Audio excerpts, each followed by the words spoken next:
प्यारे बच्चों, आज हम लोग 12th का ऑर्गेनिक केमिस्ट्री शुरू करेंगे। 12th के ऑर्गेनिक केमिस्ट्री में आपको 4 चैप्टर्स पढ़ने हैं। फर्स्ट है halo alkane and hello arene, second alcohol phenol and ether, third aldehyde ketone and carboxylic acid and fourth chapter है एमीन्स। लेकिन इन चैप्टर्स को पढ़ने के पहले 11th का ऑर्गेनिक का कंप्लीट कंसेप्ट और नॉलेज आप लोगों को होना चाहिए, तभी 12th का ऑर्गेनिक समझ में आएगा। तो 12th का ऑर्गेनिक शुरू करने के पहले हम लोग एक बार 11th का ऑर्गेनिक देखेंगे। 11th का जो जनरल ऑर्गेनिक केमिस्ट्री है, ये 12th का चैप्टर समझने के लिए बहुत ही इंपॉर्टेंट है। यदि 11th का जनरल ऑर्गेनिक केमिस्ट्री आपका क्लियर नहीं है तो 12th का केमिस्ट्री समझ में नहीं आएगा। 12th के जितने भी चैप्टर्स हैं उनका सारा कंसेप्ट जो है वह 11th के केमिस्ट्री में है। 11th का जो जनरल ऑर्गेनिक केमिस्ट्री है उसी का एप्लीकेशन 12th के ऑर्गेनिक केमिस्ट्री में। तो सबसे पहले हम लोग 11th का ऑर्गेनिक केमिस्ट्री यानी जनरल ऑर्गेनिक केमिस्ट्री पढ़ेंगे। जनरल ऑर्गेनिक केमिस्ट्री में जो जो इंपॉर्टेंट चीजें हैं वे हैं क्लासिफिकेशन ऑफ ऑर्गेनिक कंपाउंड, उसके बाद नोमेनक्लेचर ऑफ ऑर्गेनिक कंपाउंड, उसके बाद टाइप्स ऑफ ऑर्गेनिक रिएक्शंस,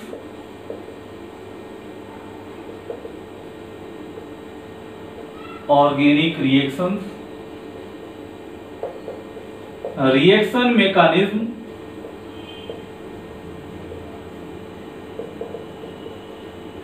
और आइसोमरिज्म। यदि ये सभी चीजें आपका क्लियर है तो 12th का ऑर्गेनिक बहुत ही आसान रहेगा। तो सबसे पहले हम लोग पढ़ेंगे 11th का ऑर्गेनिक, जनरल ऑर्गेनिक केमिस्ट्री, और उसके बाद हम लोग 12th का ऑर्गेनिक शुरू करेंगे। तो सबसे पहले हम शुरू करते हैं 11th का ऑर्गेनिक। तो 11th का ऑर्गेनिक शुरू करने के लिए पहले हम लोग ऑर्गेनिक केमिस्ट्री का थोड़ा सा हिस्ट्री जान लें। ऑर्गेनिक केमिस्ट्री क्या है इसके बारे में देखें।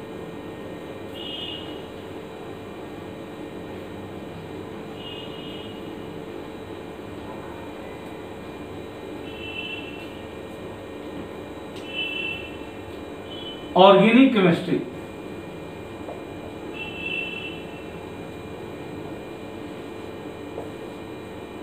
ऑर्गेनिक वर्ड जो है यह ऑर्गेनिज्म वर्ड से डिराइव हुआ है, और ऑर्गेनिज्म का अर्थ होता है जीव।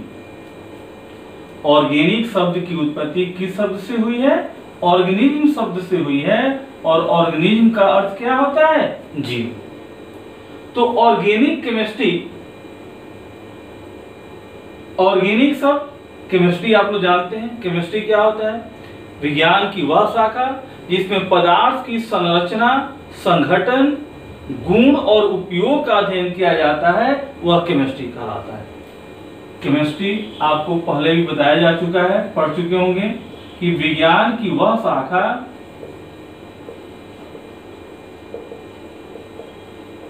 जिसमें पदार्थ की संरचना, संघटन, गुण तथा उपयोग का अध्ययन किया जाता है। उपयोग का अध्ययन किया जाता है,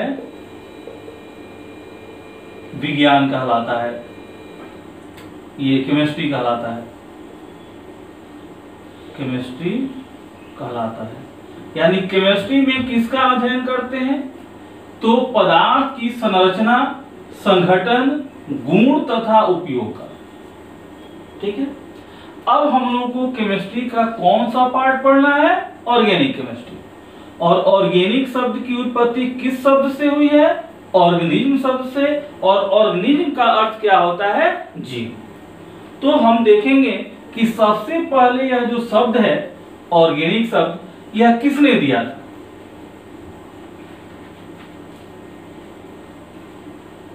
तो पहला चीज हम लोग जाने कि ऑर्गेनिक शब्द की उत्पत्ति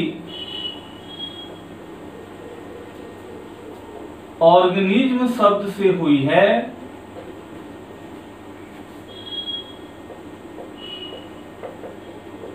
जिसका अर्थ होता है जीव। साथ साथ आप लोग नोट्स भी बनाते चलेंगे। ऑर्गेनिक शब्द सबसे पहले किसने दिया था? तो ऑर्गेनिक शब्द सबसे पहले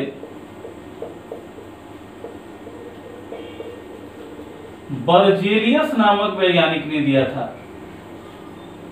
बर्जेलियस ने दिया था। तो दो बातें जाने, पहला कि ऑर्गेनिक शब्द किस शब्द से उत्पन्न हुआ है? ऑर्गेनिज्म से, और ऑर्गेनिज्म का अर्थ क्या होता है? जीव। और दूसरा चीज कि ऑर्गेनिक शब्द सबसे पहले दिया किसने था? तो बर्जेलियस नामक वैज्ञानिक ने दिया था।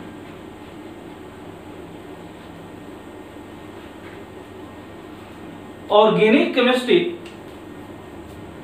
फादर ऑफ केमिस्ट्री किसको कहा जाता है? ये थोड़ा सा नोट कर लेंगे आप लोग, बहुत ही इंटरेस्टिंग चीज है। फादर ऑफ केमिस्ट्री कहा जाता है लावोसियर। अब केमिस्ट्री के तो बहुत सारे पार्ट हैं, physical, inorganic, organic, applied, medicinal chemistry, industrial chemistry, biochemistry, बहुत सारे पार्ट हैं। लेकिन जो मेन पार्ट हम लोग जानते हैं फिजिकल, इनऑर्गेनिक एंड ऑर्गेनिक, तो उसके बारे में भी थोड़ा देख लें कि फादर ऑफ फिजिकल केमिस्ट्री कहा जाता है ओसवाल्ड को। फादर ऑफ इनऑर्गेनिक केमिस्ट्री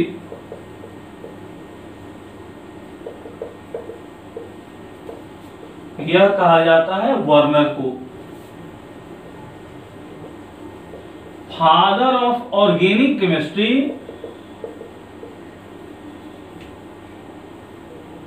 ओहलर को कहा जाता है। Father of chemistry, father of physical chemistry, father of inorganic, ये फादर वर्ड जो है ये उपाधि है। ये इसका मतलब ये नहीं कि ये फिजिकल, इनऑर्गेनिक, ऑर्गेनिक केमिस्ट्री के बायोलॉजिकल फादर थे, ये एक उपाधि है। उसी तरह grandfather of organic chemistry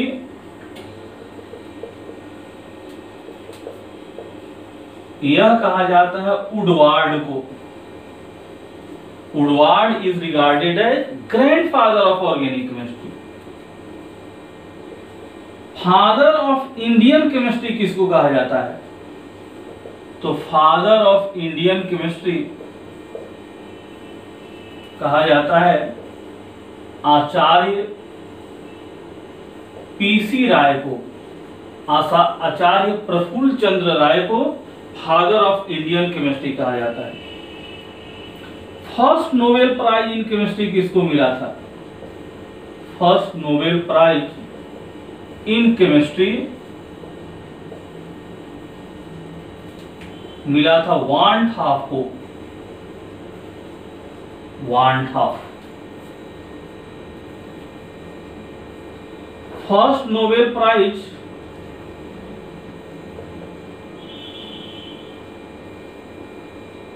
in chemistry in India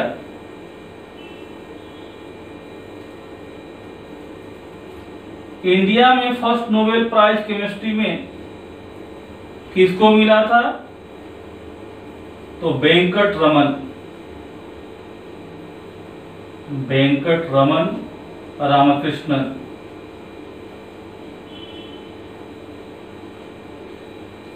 Venkatraman Ramakrishnan को फर्स्ट नोबेल प्राइज केमिस्ट्री में इंडिया में एकमात्र इसको फर्स्ट नोबेल प्राइज या only Nobel prize winner in chemistry in India Venkatraman Ramakrishnan. तो ये कुछ इंटरेस्टिंग चीजें हैं, इसको आप लोग नोट कर लेंगे।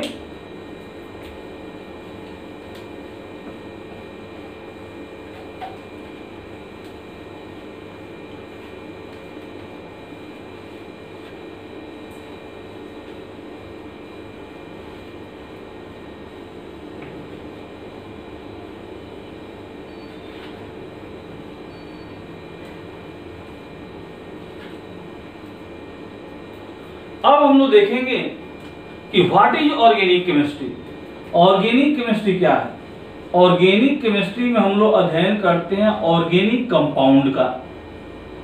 ऑर्गेनिक कंपाउंड यानी कार्बनिक यौगिकों का। तो कार्बनिक यौगिक क्या होते हैं ये हम लोग देखें। तो कार्बनिक यौगिक नाम से ही क्लियर है कि ये किसके यौगिक होंगे? कार्बन के यौगिक। कार्बनिक यौगिक मतलब कार्बन के यौगिक। तो क्या कार्बन के सभी यौगिकों को कार्बनिक यौगिक कहेंगे?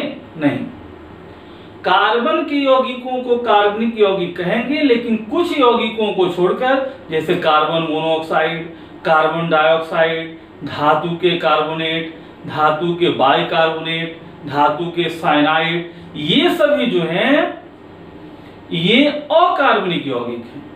तो पहले ऐसा कहा जाता था कि कार्बन के यौगिकों, जिसमें कुछ यौगिकों को छोड़कर कार्बन के oxide, carbonate, bicarbonate, metal cyanide, इन सब को छोड़ करके बाकी कार्बन के यौगिकों को क्या कहते हैं? कार्बनिक यौगिक। लेकिन ये ओल्ड डिफिनेशन है, पुरानी परिभाषा है। इसमें हमको जितना याद रखना है कि इसके यौगिक को, कार्बन के यौगिक को कार्बनिक यौगिक कहते हैं, उससे अधिक ये याद रखना पड़ेगा कि कौन कौन यौगिकों को छोड़कर। इसलिए हम लोग कार्बनिक यौगिक का जो मॉडर्न डिफिनेशन है, आधुनिक परिभाषा, ये देखते हैं। तो कार्बनिक यौगिक की आधुनिक परिभाषा क्या है? तो हाइड्रोकार्बन तथा इनके व्युत्पन्न को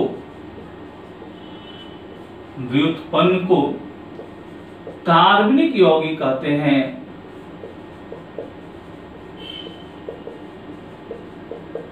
कार्बनिक यौगिक कहते हैं। हाइड्रोकार्बन तथा उनके व्युत्पन्न को इंग्लिश में लिख सकते हैं कि hydrocarbon and its derivatives are called organic compounds.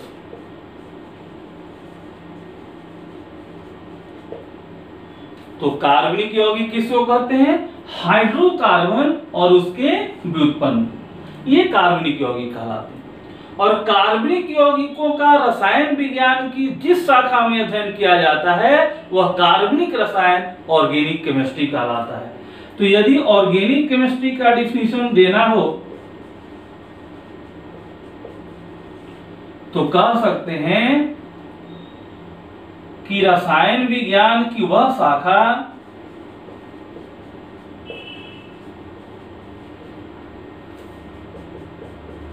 जिसमें कार्बनिक यौगिकों का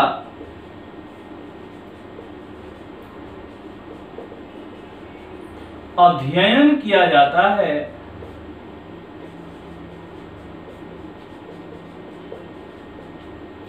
कार्बनिक रसायन यानी ऑर्गेनिक केमिस्ट्री कहलाता है।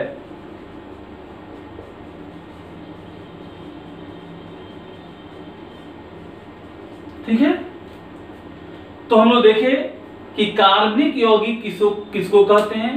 तो हाइड्रोकार्बन तथा उसके व्युत्पन्न को कार्बनिक यौगिक कहते हैं। और कार्बनिक यौगिकों का अध्ययन रसायन विज्ञान की जिस शाखा में किया जाता है उसको ऑर्गेनिक केमिस्ट्री, कार्बनिक रसायन कहा जाता है। तो कार्बनिक यौगिक किसे कहते हैं? तो हाइड्रोकार्बन और उसके व्युत्पन्न को। अब यहाँ दो नया शब्द आया, हाइड्रोकार्बन और व्युत्पन्न। तो अब हम लोग देखेंगे कि हाइड्रोकार्बन किसे कहते हैं और उसके व्युत्पन्न का क्या अर्थ होता है। ठीक है, हाइड्रोकार्बन क्या होता है? हाइड्रोकार्बन, तो देखो बच्चों, हाइड्रोकार्बन में दो शब्द है। पहला हाइड्रो मीन्स हो गया हाइड्रोजन, एंड ये है कार्बन, यानी हाइड्रोजन और कार्बन। हाइड्रोकार्बन, हाइड्रो मतलब हाइड्रोजन और कार्बन, यानी वैसा यौगिक जो सिर्फ दो तत्वों से बना हो, हाइड्रोजन और कार्बन, उनको हम लोग कहते हैं हाइड्रोकार्बन। क्लियर हो गया? हाइड्रोकार्बन कितने तत्वों से बने होंगे? सिर्फ दो तत्वों से। कौन कौन? तो हाइड्रोजन और कार्बन। सिर्फ हाइड्रोजन और कार्बन से बने यौगिकों को क्या कहते हैं? हाइड्रोकार्बन। तो लिख सकते हैं कि सिर्फ हाइड्रोजन तथा कार्बन से बने यौगिकों को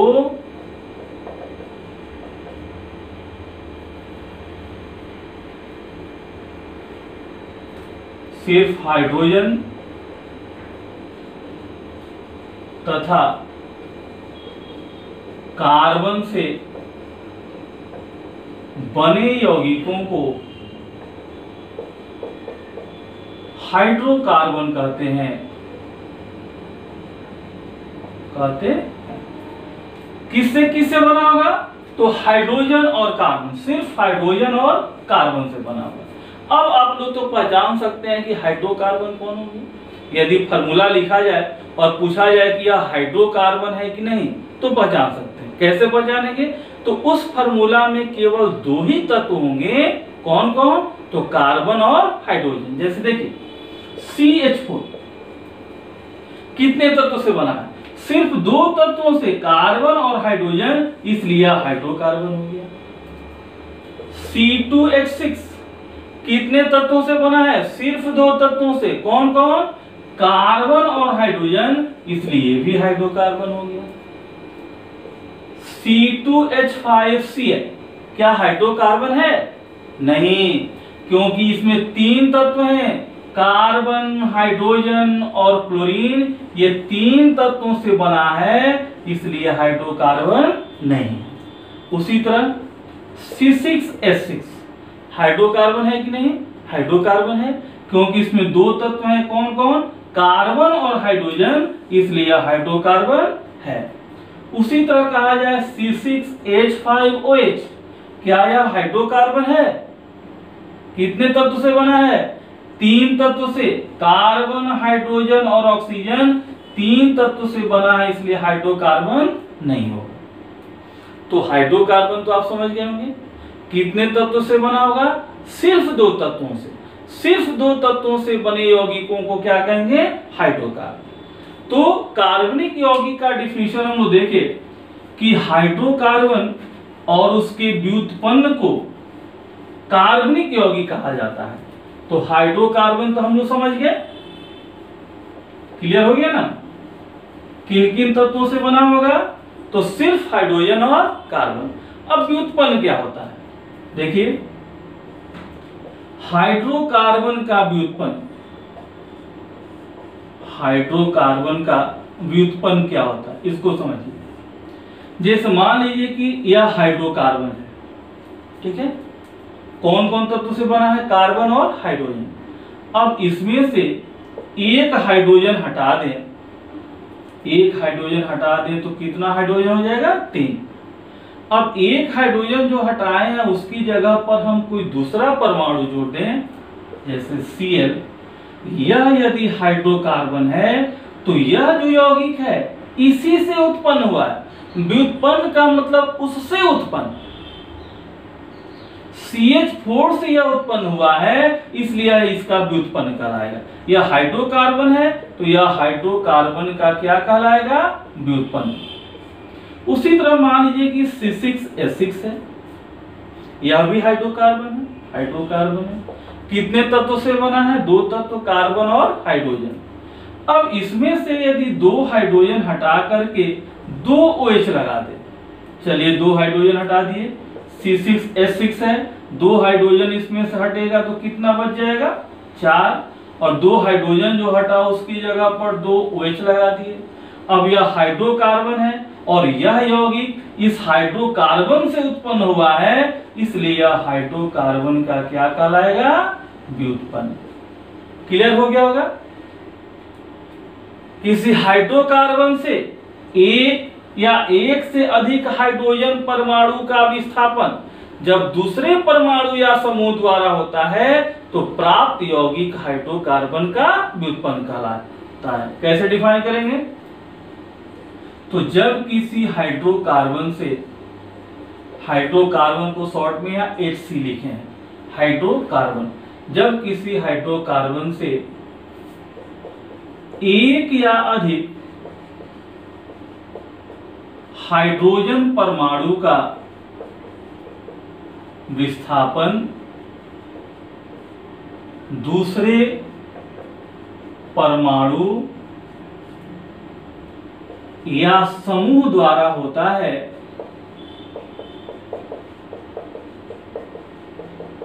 तो प्राप्त यौगिक हाइड्रोकार्बन का व्युत्पन्न कहलाता है।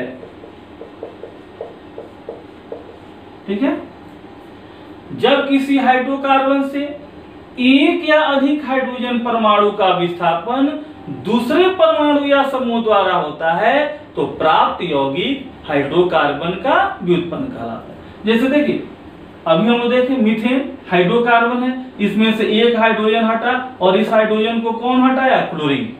तो एक हाइड्रोजन परमाणु का प्रति विस्थापन किसके द्वारा हो रहा है? क्लोरीन द्वारा हो रहा है। तो CH3Cl बना, तो यह CH3Cl इसका व्युत्पन्न कहलाएगा।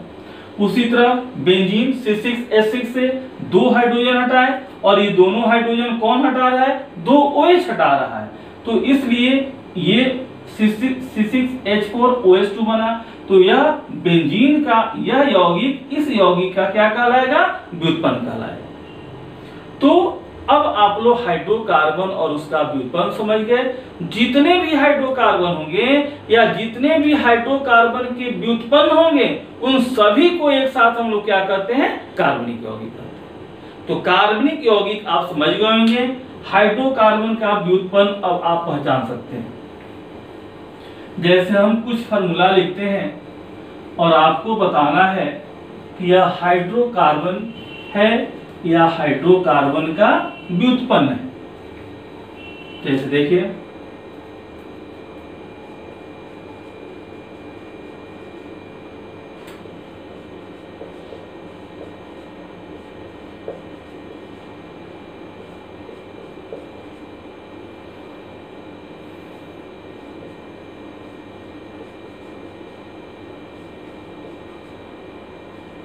इसमें आपको पहचानना है कि कौन हाइड्रोकार्बन है और कौन हाइड्रोकार्बन का व्युत्पन्न है।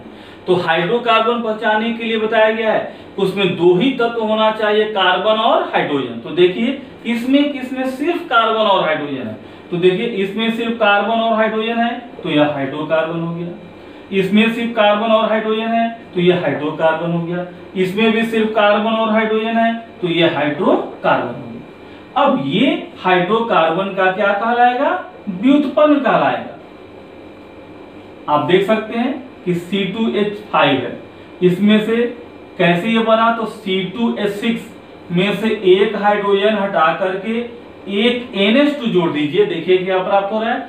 C2H6 में से एक हाइड्रोजन हटाएंगे तो C2H5 होगा और हाइड्रोजन जो हटा उसकी जगह पर NH2 जोड़ दिए तो देखिए यह प्राप्त हो गया। यह इसका व्युत्पन्न कहलाएगा, यानी यह हाइड्रोकार्बन का व्युत्पन्न। उसी तरह यह भी हाइड्रोकार्बन का व्युत्पन्न, यह भी हाइड्रोकार्बन का व्युत्पन्न। तो अब आप समझ गए होंगे कि कौन हाइड्रोकार्बन होंगे और कौन हाइड्रोकार्बन का व्युत्पन्न होगा। और वह चाहे हाइड्रोकार्बन हो या हाइड्रोकार्बन का व्युत्पन्न, सभी क्या कहलाएंगे? ऑर्गेनिक कंपाउंड कहलाएंगे, कार्बनिक यौगिक कहलाएंगे। तो अब आप कार्बनिक यौगिक आसानी से पहचान सकते हैं। तो ऑर्गेनिक केमिस्ट्री में, कार्बनिक रसायन में हम लोग कार्बन के यौगिकों का अध्ययन करते हैं, मुख्यतः हाइड्रोकार्बन और उसके व्युत्पन्न का। तो कार्बनिक यौगिक की कोई भी परिभाषा पूछे तो सिर्फ यही बताना है कि हाइड्रोकार्बन और उसके व्युत्पन्न को कार्बनिक यौगिक कहते हैं। अब ये नहीं कहना है कि कार्बन की यौगिक, क्योंकि कार्बन की यौगिक कहिएगा तो उसमें बहुत सारे अपवाद आ जाएंगे। बहुत सारे कार्बन की यौगिक कार्बनिक यौगिक नहीं कहलाते हैं। और आपको परिभाषा बता दिया गया, मॉडर्न डिफिनेशन बता दिया गया कि हाइड्रोकार्बन और उसके व्युत्पन्न को क्या कहते हैं? कार्बनिक यौगिक। तो देखिए अब यौगिक दो तरह के हो गए। एक हो गया कार्बनिक यौगिक और दूसरे हो गए अकार्बनिक यौगिक।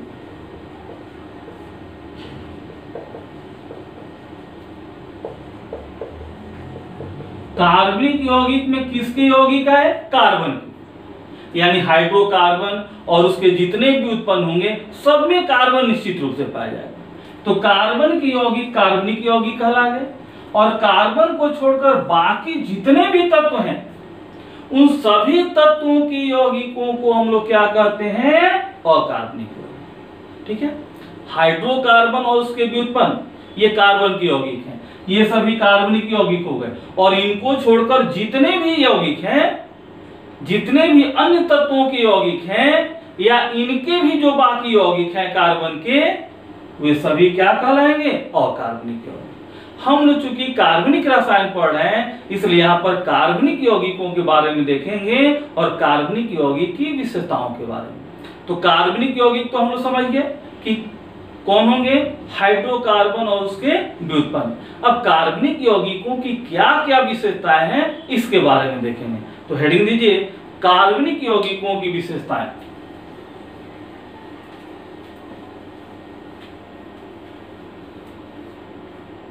कार्बनिक यौगिकों की विशेषताएं।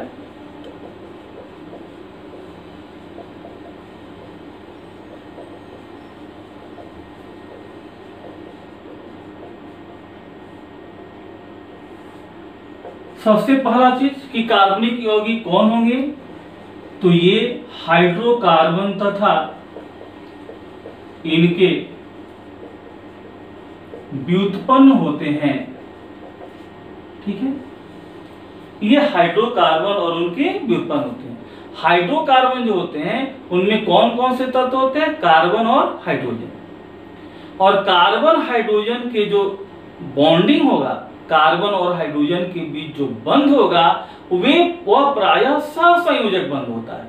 यानी कार्बनिक यौगिक जो होते हैं ये सहसंयोजक बंध द्वारा बने होते हैं, इसलिए इनको सहसंयोजी यौगिक भी कहा जाता है। ठीक है, यानी कार्बनिक यौगिकों में मैक्सिमम यौगिकों में सिर्फ अधातु होते हैं। कौन कौन से तत्व होते हैं? तो carbon, hydrogen, oxygen, nitrogen, phosphorus, halogen और सल्फर। यानी कार्बनिक यौगिकों का निर्माण मुख्यतः 10 तत्वों से होता है। तो इसको हम नोट कर लें। कार्बनिक यौगिकों का निर्माण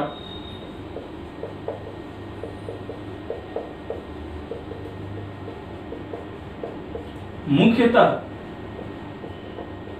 10 तत्वों से होता है। कौन कौन? तो carbon, hydrogen, oxygen, nitrogen, phosphorus, fluorine, chlorine, bromine, iodine and sulphur. मुख्यतः 10 तत्वों से होता है। मैक्सिमम जो कंपाउंड्स हैं वो इन्हीं तत्वों से बने होते हैं। कुछ कंपाउंड में सोडियम, पोटेशियम, कैल्शियम भी होते हैं लेकिन वे बहुत कम होते हैं। तो मुख्यतः 10 तत्वों से इनका निर्माण होता है। इसको याद रखेंगे। कौन कौन? Carbon, hydrogen, oxygen, nitrogen, phosphorus, fluorine, chlorine, bromine, iodine. इनको हम लोग हैलोजन भी कहते हैं, हैलोजन। और ये क्या हो गया? सल्फर। इसके लिए ट्रिक, चूंकि 10 ही तत्वों से बना होता है और ये 10 तत्व कौन कौन है? Carbon, hydrogen, oxygen, nitrogen, phosphorus, halogen और सल्फर। इसलिए आपको इन 10 तत्वों का नाम याद रखना बहुत ही जरूरी है। तो कैसे याद रखेंगे? तो देखिए इसके लिए ट्रिक है, कहो ना प्यार है सनम से। क्या ट्रिक है? कहो ना प्यार है सनम से। कहो CHO कहो, न N, प्यार P है यानी हैलोजन। हैलोजन में आपका सभी आ जाएगा, फ्लोरीन, क्लोरीन, ब्रोमीन, आयोडीन और सनम सब। तो इस ट्रिक से आप लोग याद रख लेंगे कि कार्बनिक यौगिकों का निर्माण कितने तत्वों से होता है? 10 तत्वों से। अब इसके बाद हम लोग देखते हैं आगे, साथ साथ आप लोग नोट करते चलेंगे।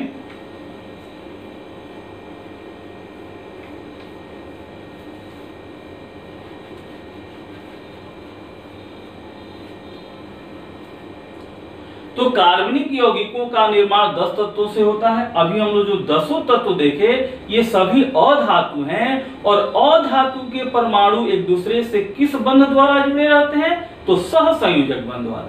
यानी इनका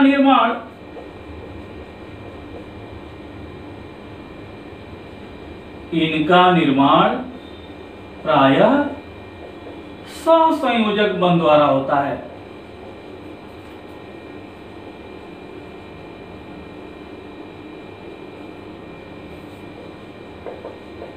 किस बंध द्वारा होता है? तो सहसंयोजक बंध द्वारा। इसको याद रखेंगे। यानी ये सहसंयोजी होते हैं, कह सकते हैं कि अर्थात ये प्रायः सहसंयोजी होते हैं।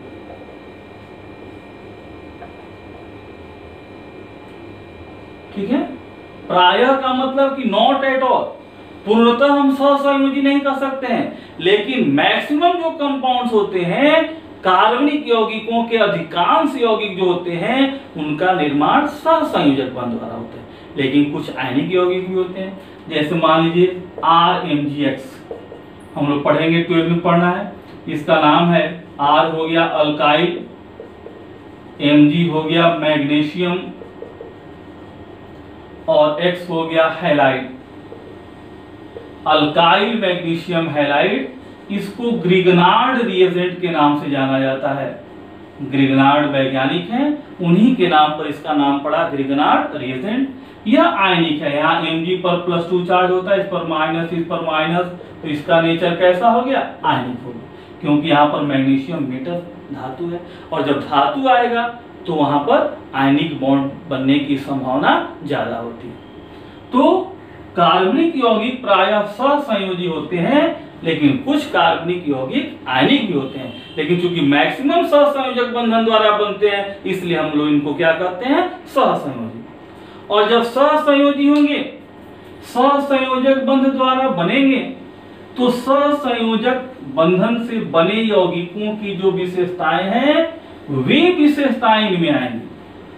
कार्बनिक यौगिकों का निर्माण प्रायः किस बंध से होता है? सहसंयोजक बंध द्वारा। यानी ये सहसंयोजी यौगिक हैं। तो जब सहसंयोजी यौगिक हैं तो सहसंयोजी यौगिकों की विशेषताएं इनमें आएंगी। क्या क्या विशेषताएं आएंगी? तो ये प्रायः जल में अघुलनशील होते हैं। जल में अघुलनशील होते हैं, बहुत इंपॉर्टेंट पॉइंट है। कार्बनिक यौगिक प्रायः जल में क्या होते हैं? अघुलनशील होते हैं। लेकिन जल में अघुलनशील होते हैं क्यों? क्योंकि सहसंयोजी हैं। लेकिन कुछ कार्बनिक यौगिक जल में घुलनशील भी होते हैं, जैसे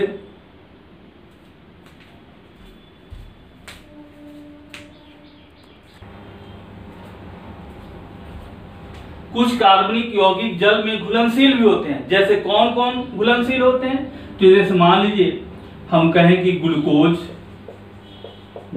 तो आप लोग देखे होंगे, ग्लूकोज पिए भी होंगे। ग्लूकोज को पानी में डालते हैं तो घुल जाता है ना। ग्लूकोज जल में घुलनशील है, पानी में घुल जाता है। ग्लूकोज कार्बनिक यौगिक है लेकिन यह जल में घुल जाता है। उसी तरह चीनी पानी में घुल जाता है। चीनी क्या है? चीनी का रासायनिक नाम होता है सुक्रोज, यह चीनी है। और सुक्रोज कार्बनिक यौगिक है फिर भी जल में घुल जाता है। अल्कोहल जल में घुल जाता है।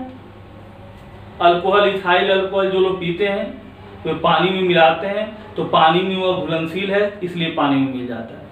तो ये सभी कार्बनिक यौगिक हैं लेकिन जल में ये घुल जाते हैं। और यहीं से क्वेश्चन पूछा जाता है ऑब्जेक्टिव में, बोर्ड में और कंडीशंस में, कि कार्बनिक यौगिक प्रायः जल में अघुलनशील होते हैं लेकिन अल्कोहल जल में घुलनशील होता है क्यों? ग्लूकोज जल में घुलनशील होता है क्यों? सुक्रोज जल में घुलनशील होता है क्यों? तो नोट करें, कुछ कार्बनिक यौगिक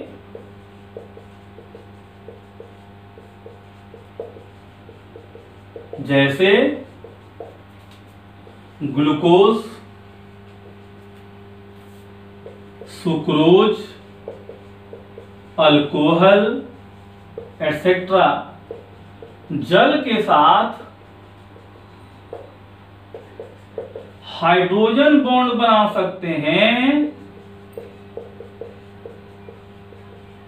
इसलिए जल में घुलनशील होते हैं।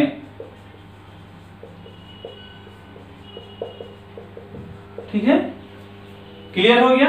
ग्लूकोज, सुक्रोज, अल्कोहल, इस तरह के जितने भी यौगिक हैं ये जल के साथ हाइड्रोजन बॉन्ड बनाते हैं, इसलिए जल में घुलनशील होते हैं। ध्यान दो बच्चों, सहसंयोजी यौगिक कोई भी हो, केवल हम कार्बनिक यौगिकों की बात नहीं कर रहे हैं। कार्बनिक यौगिक तो सहसंयोजी होते ही हैं, लेकिन कार्बनिक यौगिकों को छोड़कर भी बहुत सारे यौगिक सहसंयोजी होते हैं।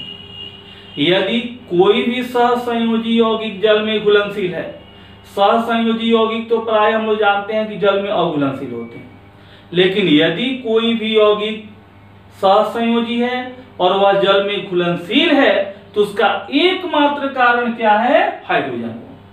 तो ये ध्यान रखेंगे, कौन सा सहसंयोजी यौगिक है इससे मतलब नहीं है। यदि वह सहसंयोजी यौगिक है और जल में घुलनशील है तो उसका एक ही रीजन होगा, क्या? हाइड्रोजन हो। तो ये बहुत ही इंपॉर्टेंट चीज है, इसको याद रखेंगे।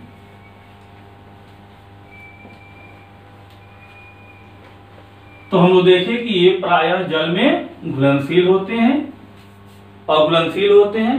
जल में अघुलनशील होंगे तो कार्बनिक यौगिकों में घुलनशील होंगे। ये कार्बनिक विलायकों में घुलनशील होते हैं। कार्बनिक विलायकों में घुलनशील होते हैं। कार्बनिक विलायक जैसे ईथर हो गया, बेंजीन हो गया, ये सब कार्बनिक विलायक हैं। तो कार्बनिक विलायकों में ये क्या होंगे? घुलनशील होंगे। ऐसे भी एक कंसेप्ट है कि like dissolve like. Like dissolve like का मतलब जो जैसा है उसी में मिलता है। ध्रुवी ध्रुवी में मिलेगा, अध्रुवी अध्रुवी में मिलेगा, चोर चोर में मिलेगा, साधु साधु में मिलेगा। जो जैसा है उसी समाज में मिलता है। तो कार्बनिक यौगिक जो होते हैं वे कार्बनिक विलायकों में घुलनशील होते हैं, क्योंकि कार्बनिक यौगिक प्रायः अध्रुवी होते हैं और कार्बनिक विलायक भी अध्रुवी होते हैं, इसलिए अध्रुवी अध्रुवी में घुलता है। तो कार्बनिक यौगिक जल में क्यों नहीं घुलते हैं? क्योंकि जल ध्रुवीय होता है और कार्बनिक यौगिक अध्रुवी होते हैं, इसलिए अध्रुवी ध्रुवी में नहीं घुलता है। कार्बनिक यौगिक जल में नहीं घुलते हैं, क्योंकि लाइक डिजॉल्व लाइक, यानी ध्रुवी ध्रुवी में घुलेगा, अध्रुवी में घुलेगा। कार्बनिक यौगिक अध्रुवी होते हैं, जल ध्रुवी होता है, इसलिए कार्बनिक यौगिक जल में नहीं घुलते हैं। लेकिन कार्बनिक यौगिक अध्रुवी होते हैं और कार्बनिक विलायक भी अध्रुवी होते हैं, इसलिए कार्बनिक विलायक में घुल जाते हैं। तो अगला पॉइंट कि ये प्रायः अध्रुवी होते हैं, ये प्रायः अध्रुवी होते हैं। कार्बनिक यौगिक प्रायः अध्रुवी होते हैं। अब अध्रुवी क्या होता है? हम लोग केमिकल बॉन्ड 11th में पढ़े हैं। केमिकल बॉन्ड रासायनिक बंध के प्रकार में आपको सहसंयोजक बंध पढ़ाया गया था, जिसमें ध्रुवी और अध्रुवी सहसंयोजक बंध पढ़ाया गया था।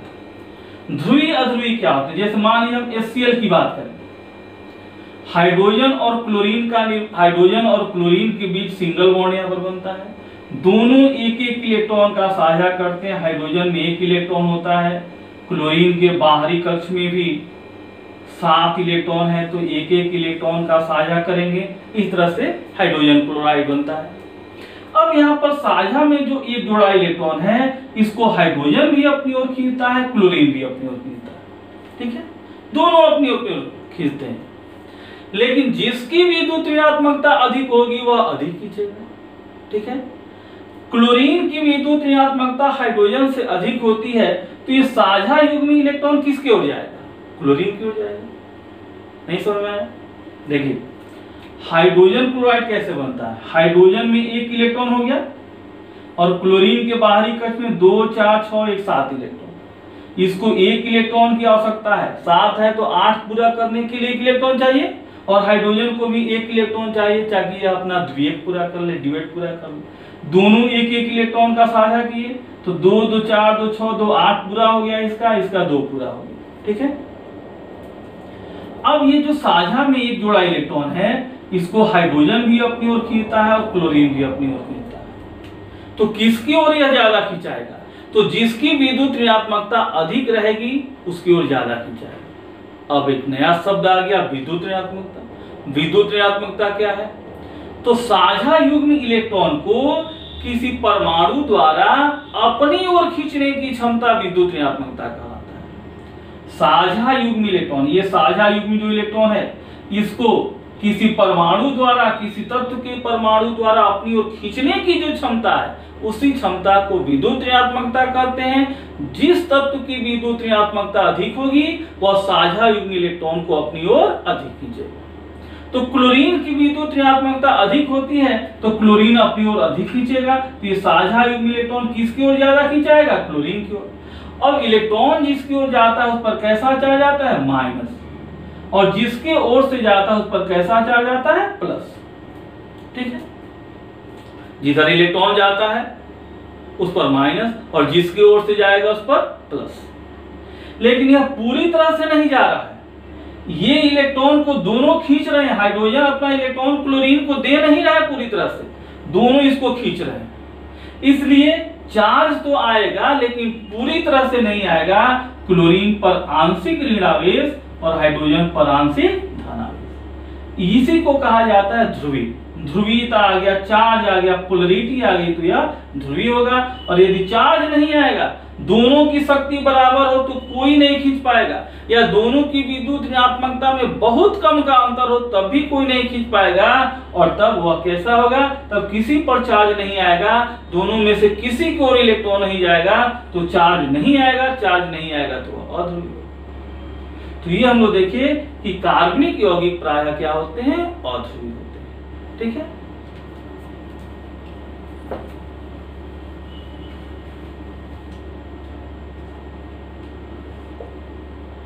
अगला पॉइंट, ये प्रायः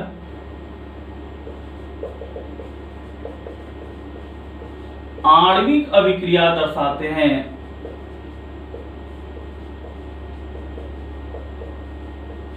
आणविक अभिक्रिया दर्शाते हैं। अब आणविक अभिक्रिया क्या होता है?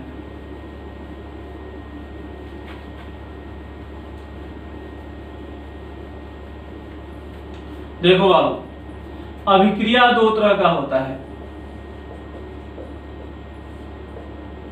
एक होता है आयनिक अभिक्रिया, आयनिक रिएक्शन, और दूसरा होता है आणविक अभिक्रिया, मॉलिक्यूलर रिएक्शन। यह हो गया आणविक अभिक्रिया और यह हो गया आयनिक अभिक्रिया। आयनिक रिएक्शन में कौन भाग लेते हैं? तो आयन भाग लेते हैं, आयन या आयनिक यौगिक भाग लेते हैं। ठीक है, और आणविक अभिक्रिया में कौन भाग लेते हैं? तो अणु भाग लेते हैं या सहसंयोजी यौगिक भाग लेते हैं, सहसंयोजी यौगिक। ठीक है, दो तरह की अभिक्रिया होती है, आयनिक अभिक्रिया और आणविक अभिक्रिया, जिसमें आयन भाग लेते हैं। जैसे सोडियम क्लोराइड, सोडियम क्लोराइड आयनिक यौगिक है, उसका जलीय विलयन लेकर के अभिक्रिया कराएं तो जल में वह सोडियम आयन और क्लोराइड आयन में टूट जाता है। तो वहां पर सोडियम क्लोराइड की जो अभिक्रिया होगी वह आयनिक अभिक्रिया होगी, क्योंकि वह आयन देता है सोडियम आयन और क्लोराइड आयन। लेकिन यदि मीथेन की अभिक्रिया हो तो मीथेन क्या आयन देगा? नहीं देगा। इसलिए इसकी अभिक्रिया आणविक अभिक्रिया कहलाती है, यह अणु के रूप में पाया जाता है। और यदि सोडियम क्लोराइड है तो इसकी अभिक्रिया आयनिक अभिक्रिया कहलाती है, क्योंकि यह आयन देता है सोडियम आयन और क्लोराइड आयन। क्लियर? अब जो आयनिक अभिक्रिया होती है वह फास्ट होती है, क्योंकि यदि सोडियम आयन है तो विपरीत आवेशित कोई निगेटिव चार्ज है तो उससे आसानी से जुड़ जाएगा। लेकिन इसकी अभिक्रिया जो होती है स्लो होती है। क्यों स्लो होती है बाबू? तो मान लीजिए मीथेन का, यह हो गया मीथेन और इसका हमको ऑक्सीजन के साथ अभिक्रिया कराना है, ये हो गया ऑक्सीजन। तो पहले इसमें का सब बॉन्ड टूटेगा, ये बॉन्ड टूटेगा, ये बॉन्ड टूटेगा, ये बॉन्ड टूटेगा, सभी बॉन्ड टूटेंगे और बॉन्ड जब टूटेगा तो फिर नया बॉन्ड बनेगा और नया बॉन्ड बनेगा तब उत्पाद बनेगा। तो बॉन्ड टूटने और नया बॉन्ड बनने में समय लग जाता है, इसलिए रिएक्शन क्या होता है, स्लो होता है, इसमें ज्यादा एनर्जी की भी जरूरत पड़ती है। लेकिन यहाँ पर यदि विलयन में सोडियम आयन है और दूसरा कोई निगेटिव आयन है तो तुरंत आकर्षण बल द्वारा जुड़ जाएगा, इसलिए आयनिक अभिक्रिया फास्ट होता है और आणविक अभिक्रिया स्लो होता है। तो कार्बनिक यौगिक जो होते हैं वे सहसंयोजी यौगिक हैं, प्राय अणु के रूप में पाए जाते हैं, इसलिए वे कैसी अभिक्रिया दर्शाएंगे, तो आणविक अभिक्रिया दर्शाएंगे। अगला पॉइंट, ये प्रायः वाष्पशील होते हैं, वाष्पशील होते हैं, आसानी से वाष्प में बदल जाते हैं क्योंकि इनका बॉइलिंग पॉइंट कम होता है। इनके गलनांक तथा क्वथनांक प्रायः कम होते हैं। देखिए सहसंयोजी यौगिक है, सहसंयोजक बंध द्वारा बने होते हैं और सहसंयोजक बंध कमजोर बंध होता है, इसलिए इनका गलनांक, गलनांक मतलब मेल्टिंग पॉइंट, और क्वथनांक यानी बॉइलिंग पॉइंट कम होता है। और जब क्वथनांक कम होगा तो आसानी से वाष्प में बदलेंगे, इसलिए ये प्रायः क्या होते हैं, वाष्पशील होते हैं। अगला पॉइंट, ये प्रायः रासायनिक संयोग के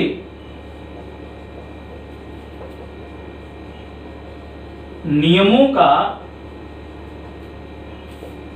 पालन नहीं करते हैं। कार्बनिक यौगिक जो होते हैं वे प्रायः रासायनिक संयोग के नियमों का पालन नहीं करते हैं। अब रासायनिक संयोग का नियम 11th में आप लोग फर्स्ट चैप्टर में some basic concept of chemistry में पढ़े थे। रासायनिक संयोग के कितने नियम होते हैं, तो 5 होते हैं, नोट करके यहाँ लिख देते हैं। रासायनिक संयोग के नियम, जिनको नहीं याद होगा उनको याद आ जाएगा। रासायनिक संयोग के नियम कौन कौन होते हैं, तो पहला द्रव्यमान संरक्षण का नियम,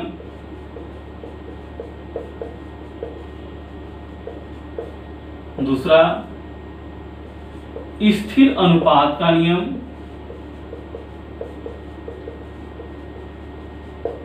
तीसरा गुणित अनुपात का नियम, आप लोगों को याद अब आ रहा होगा 11th में फर्स्ट चैप्टर में हम लोग पढ़े थे गुणित अनुपात का नियम। फोर्थ व्युत्क्रम अनुपात का नियम,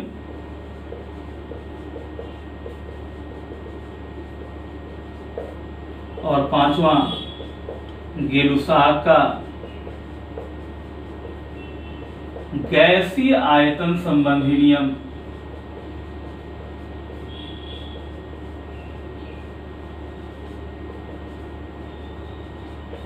ये रासायनिक संयोग के नियम हैं जो कि फर्स्ट चैप्टर में 11th में बेसिक कंसेप्ट ऑफ केमिस्ट्री में पढ़ना था। तो ये जो यौगिक होते हैं कार्बनिक यौगिक, ये प्रायः रासायनिक संयोग के नियमों का पालन नहीं करते।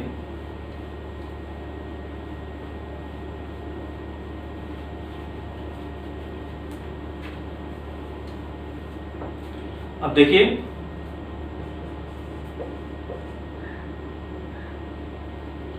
ये समावयवता दर्शाते हैं।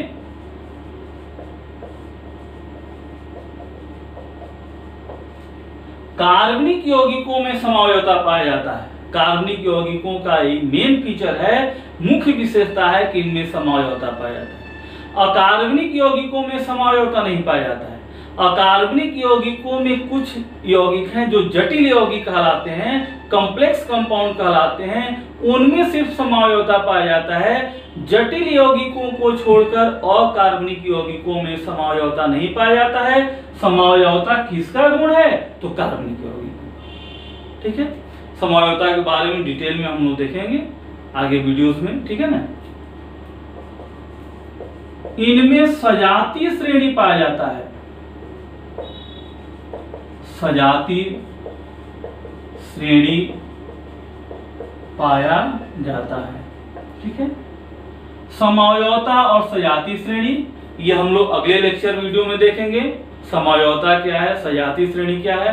तो आज हम लोग देखें कार्बनिक यौगिक क्या है, कार्बनिक यौगिकों की क्या विशेषताएं हैं, कार्बनिक यौगिकों की जो मुख्य विशेषताएं हैं इसके बारे में हम लोग देखें। इसको आप लोग नोट करके याद करेंगे, इसको नोट कर लीजिए।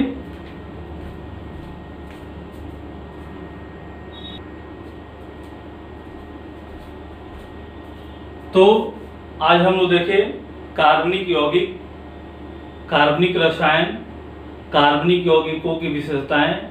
अब ये कुछ क्वेश्चन आपको दिए गए हैं, आज की वीडियो पर आधारित हैं। आप लोग पूरे लेक्चर वीडियो को ध्यान से पढ़ेंगे, नोट्स बनाएंगे और लास्ट में इसका आंसर देंगे। आंसर आप लोग कमेंट बॉक्स में जरूर देंगे। और ध्यान दीजिए, प्रतिदिन आपको वीडियो दिया जाएगा और प्रतिदिन का वीडियो का कार्य प्रतिदिन कीजिए।